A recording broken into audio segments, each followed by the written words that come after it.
ನಿರಂತರವಾಗಿ ಒಂದು ಕೆಲವು ನಿರ್ಣಯ ಮಾಡಿದ್ರೆ ತಪ್ಪೇನು ಮಾಡಿದ್ರು 4 ವರ್ಷ ಜೈಲು ಈಗಾಗ್ತದೆ.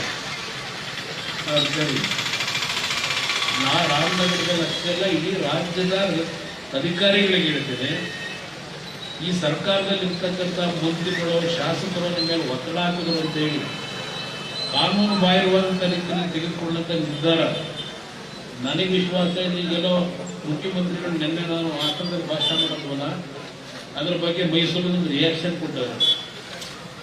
ಕುಮಾರಸ್ವಾಮಿ ಮುಖ್ಯಮಂತ್ರಿ ಆಯ್ತಾನೆ, ಬಿಜೆಪಿ ಜೆಡಿಎಸ್ ಸರ್ಕಾರ ಬಂದ್ರು ಮತ್ತೆ ಯಾರಾದ್ರೂ ಹಾಕ್ಬೇಕು ಇದ್ದರೆ ನಾವೇ ಮುಖ್ಯಮಂತ್ರಿಗಳು, ನಮಗೆ ಅಧಿಕಾರ ಇರ್ತೀವಿ, ಈಗೆಲ್ಲ ಹೇಳೋರು. ಇವತ್ತು ನನ್ನನ್ನು ಬೆಳೆಸಿರ್ತಕ್ಕಂಥ ನನ್ನ ತಂದೆ ತಾಯಿಗಳಿದ್ದೀರಿ, ನಿಮಗೆ ಒಂದು ಭರವಸೆ ಕೊಡ್ತೀನಿ, 2028 ನಿಮ್ಮದೇ ಸರ್ಕಾರ, ನಮ್ಮದಲ್ಲ, ನಿಮ್ಮದೇ ಸರ್ಕಾರ ಬರೋದು ಪ್ರಸ್ತುತ. ಈಗ ಇದೇನೋ ಮಾಡ್ಕೊಂಡು ಹೊರಟವರಲ್ಲ, ಇದು ಸುಲಭವಾಗಿ 2 ವರ್ಷದಲ್ಲಿ ಇದೇನು ಮಾಡೋಕ್ಕಾಗಲ್ಲ.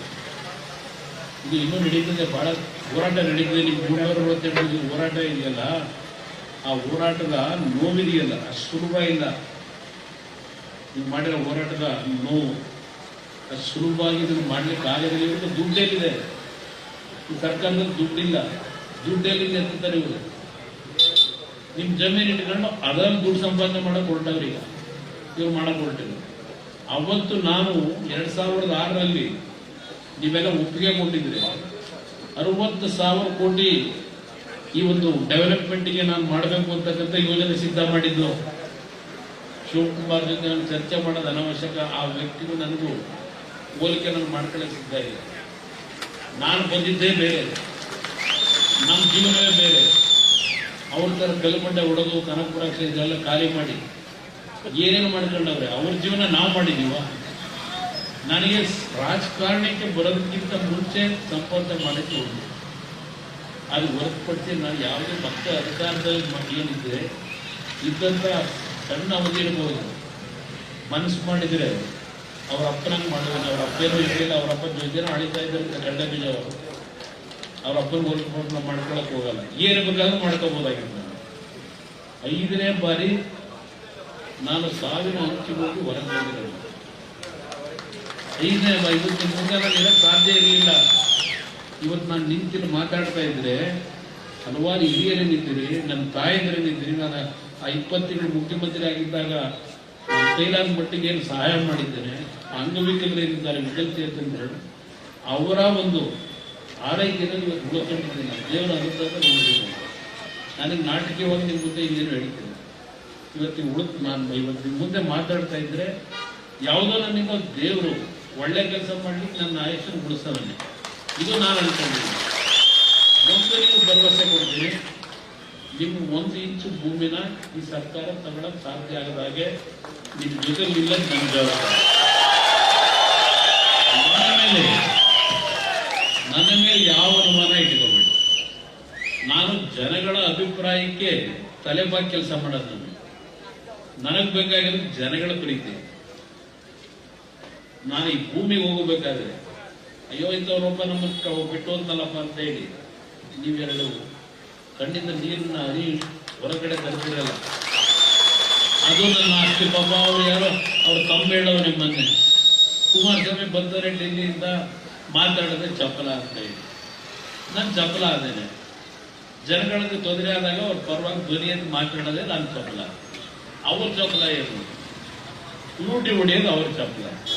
ನಮಗೂ ಅವ್ರಿಗೂ ಇರೋ ವ್ಯತ್ಯಾಸ ಇದು. ತಾಯಿ ನಮ್ಮ ತಾಯಂದ್ರಿಗೆ ಇವತ್ತು ಈ ಮಟ್ಟಕ್ಕೆ ಬಂದಿದ್ರೆ, ನಾನು ಇವತ್ತು ನರೇಂದ್ರ ಮೋದಿ ಅವರು ಗುರುಸಿ ನನ್ನ ಮಂತ್ರಿ ಮಾಡ್ಕೊಂಡಿದ್ರೆ ಅದರ ಸಂಪೂರ್ಣ ಆ ಕೀರ್ತಿ ನಿಮ್ಗಳಿಗೆ ಹೋಗ್ಬೇಕು. ನನ್ನ ಹೃದಯದಲ್ಲಿ ಇಟ್ಕೊಂಡಿದ್ದರೆ ಯಾವುದೇ ಕಾರಣಕ್ಕೂ ಕೆಟ್ಟ ಹೆಸರು ತಗೊಂಡು ನಾನು ಹೋಗ್ಲಿಕ್ಕೆ ಸಿದ್ಧ ಇಲ್ಲ. ನಿಮ್ ಜೊತೆಲೇ ನಾನು ಬದುಕೋದು. ನಾನೇನು ದೊಡ್ಡ ಆಡಂಬರದ ಜೀವನ ಏನು ಇಲ್ಲಿವರೆಗೆ ಮಾಡಿಲ್ಲ. ಬಡವ್ರ ಜೊತೆ ಬೆರ್ತಿದ್ದೇನೆ, ಬಡವ್ರ ಮನೆಯಲ್ಲಿ ಊಟ ಮಾಡಿದ್ದೇನೆ, ಕೊಟ್ಟಂತ ಮುದ್ದೆ ಅವರೆಕಾಳು ತಿಂದಿದ್ದೇನೆ, ಅವ್ರ ಜೊತೆನಲ್ಲೇ ಸಮಯ ಕಳೆದಿದ್ದೇನೆ. ಮುಖ್ಯಮಂತ್ರಿಯಾಗಿ ನಾನೇನು ದೊಡ್ಡ ಆಡಂಬರದ ಜೀವನ ಏನು ಮಾಡಿಲ್ಲ, ಹಣ ಸಂಪಾದನೆ ಮಾಡಿಲ್ಲ. ಸಂಪಾದನೆ ಮಾಡಿರೋದು ಈ ರಾಜ್ಯದ ಜನರ ಪ್ರೀತಿ, ಅದರಿಂದಲೇ ನಾನು ಉಳ್ಕೊಂಡಿದ್ದೇನೆ. ಏನು ಬಂದಿದ್ದೇನೆ ಯಾಕೆಂದ್ರೆ ಮತ್ತೆ ನಾನು ಇವತ್ತು ನಿಮ್ಮ ಸಭೆ ಮುಗಿಸಿ ಬೆಂಗಳೂರಲ್ಲಿ ಎರಡು ಸಣ್ಣ ಕಾರ್ಯಕ್ರಮಗಳು ಮಾಡ್ಕೊಂಡು ಡೆಲ್ಲಿ ಹೋಗ್ಬೇಕು. ನಾಳೆಯಿಂದ ಲೋಕಸಭೆಯ ಅಧಿವೇಶನ ಗಣರಾಜ್ಯೋತ್ಸವ ಭಾಗವಹಿಸ್ತೀವಿ. 13ನೇ ತಾರೀಕು ಬರ್ತಾ ಇದ್ದೀನಿ. ನಾನು ನಮ್ಮ ಪೊಲೀಸ್ ಅಧಿಕಾರಿಗಳಿಗೆ ಬಹುಶಃ ನನ್ನಷ್ಟು ಗೌರವ ಕೊಟ್ಟಿರ್ತಕ್ಕಂಥವ್ರು ಈ ರಾಜ್ಯದಲ್ಲಿ ಮತ್ತೊಬ್ಬ ಸಿಗಲ್ಲ. ಬಹುಶಃ ಈ ದೇಶದಲ್ಲೇ ಇಲ್ಲ.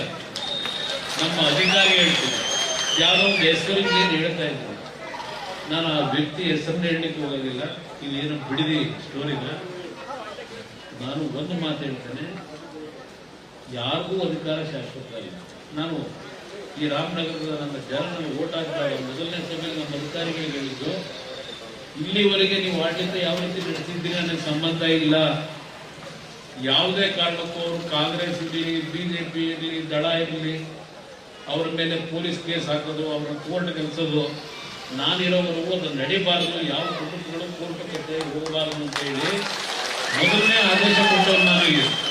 ನಾನು ಇದ್ದಂತ ನೀವು ಆಶೀರ್ವಾದ ಮಾಡಿದ್ಮೇಲೆ ಯಾವುದೇ ರೀತಿಯ ಪೊಲೀಸ್ ದಬ್ಬಾಳಿಕೆಯನ್ನು ನಮ್ಮ ಜೀವನದಲ್ಲಿ ಮಾಡಲಿಲ್ಲ. ಅದನ್ನೇ ಈ ಮುಂದೆನೆ ಹೇಳ್ತಾ ಇದ್ದಾನೆ. ನಾನು ಅವ್ನಿಗೆ ಹೇಳಿದ್ದೀನಿ, ನನ್ನ ಜೊತೆ ಇದ್ದಾಗ ಪೊಲೀಸ್ ತಿಟ್ಕೊಂಡು ರಾಜಕೀಯ ಮಾಡಬೇಡ, ಬಹಳ ದಿವಸ ನಡೆಯಲ್ಲ ಅಂತ ನನ್ನ ಜೊತೆ ಇದ್ದಾಗ ಹೇಳಿದ್ದೀನಿ. ಬಟ್ ಅವ್ರು ಹುಟ್ಟುಗುಣ ನಾವೇನು ಮಾಡೋಕ್ಕಾಗಲ್ಲ, ನಡ್ಕೊಂಡ್ ಬಂದಿದ್ದಾರೆ. ನಮ್ಮ ಅಧಿಕಾರಿಗೆ ಹೇಳ್ತಕ್ಕಂಥದ್ದು, ಇಲ್ಲಿವರೆಗೆ ನೀವೇನು ಮಾಡ್ಕೊಂಡಿದ್ರು ಮಾಡ್ಕೊಳ್ಳಿ, 2 ವರ್ಷ ಓಡೋದು ನಿದ್ದೆ ಮಾಡಿ ಇದ್ದಷ್ಟು ಈಗ ಓಡ್ತಾ ಇದೆ ಕಾಲ.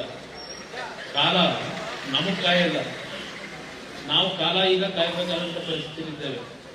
ಒಂದು ಮಾತು ಹೇಳ್ತೀನಿ, ಹಿಂದೆ ಇದ್ದಂತ ಕುಮಾರಸ್ವಾಮಿ ಬೇರೆ, ಹಿಂದೆ ಅಧಿಕಾರದಲ್ಲಿ ನಾನು ನಡ್ಕೊಂಡಿರ್ತಕ್ಕಂಥದ್ದು ಬೇರೆ. ಸಣ್ಣ ಒಬ್ಬ ಜವಾನ್ ಕೆಲಸ ಮಾಡ್ತಕ್ಕಂಥವ್ರು ಅಣ್ಣ ಅಂತ ಕರೆದಿದ್ದೀನಿ ಮುಖ್ಯಮಂತ್ರಿ ಆಗಿ. ಆ ರೀತಿ ನಡ್ಕೊಂಡ್ ಬಂದವ್ ನಾನು. ನಮ್ಮ ಅಧಿಕಾರಿಗಳು ಹೇಳ್ತಕ್ಕಂಥದ್ದು. ಹೆಚ್ಚಿನ ವಿಡಿಯೋಗಳಿಗೆ ಪ್ರತಿಧ್ವನಿ ಯೂಟ್ಯೂಬ್ ಚಾನೆಲ್ ಸಬ್ಸ್ಕ್ರೈಬ್ ಮಾಡಿ, ಬೆಲ್ ಐಕಾನ್ ಕ್ಲಿಕ್ ಮಾಡಿ.